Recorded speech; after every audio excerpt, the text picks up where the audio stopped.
Hi, I'm Kate Bricker, and this is Physics 2211 Lab 4 Oscillations.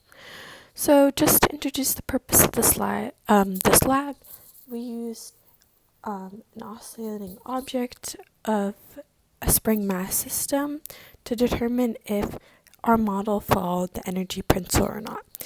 I'll explain a little bit more about the energy principle in a second, but the fundamental physics of this was Newton's second law and the energy principle. So, for our system and surroundings in this experiment, we put everything in our system, including the mass, the spring, and the earth, and nothing in the surroundings. So, like I said, our experiment was about oscillations and really about the work principle, determining if energy is equal to zero, the work energy principle. And we did find out later in our experiment that you see that total energy does equal zero. That's because the potential of the gravity, kinetic energy, and all the other energy in the system all cancel out to equal zero. So here's an example of how we measured our experiment. What we did is we used the program tracker of a video of an oscillating object, and we just tried to click on the center of the mass to try to get that oscillation as perfect as we could, and we exported that data. So putting into the code, we were given that the mass was equal to 0.2, and we put in our position, and we knew that the velocity was 0 starting. Here's our initial conditions. To update our initial things, we needed to find the gravity, which we had, the spring constant, the relaxed length, which was the length minus the other length, and to find the actual length, we subtracted the relaxed length from the position. And we had to get the system's energy of kinetic energy, inertial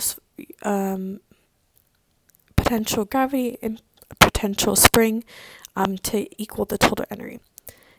So let's say that calculation loop, we used a while loop to run this code over and over again until we got the end, and we took those initial energies and updated them using our gravitational force, spring force, and the momentum principle.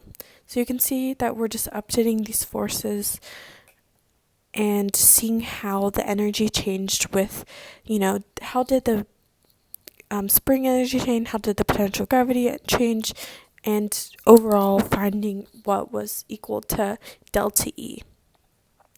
So the most important part of this experiment is looking at this graph. We can see that even as the potential spring energy changes and the potential energy changes, and K and delta, they all were equal to delta E being 0.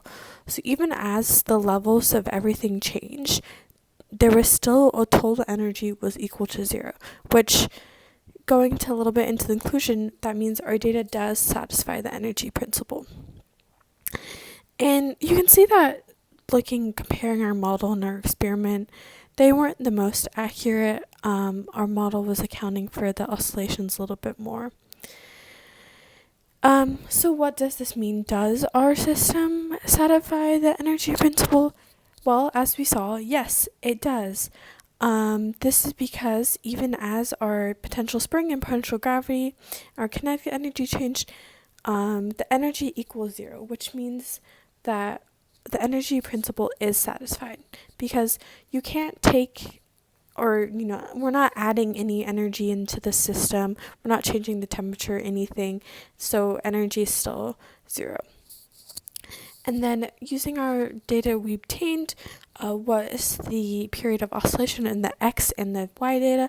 So I put in this graph here to see that when I calculated, the period of oscillation was about 1.8 seconds for both the X and Y data.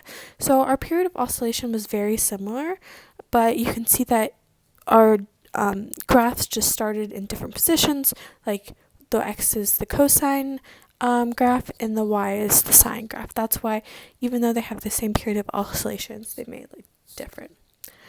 I hope you enjoyed my presentation, and thank you much for my time. Bye.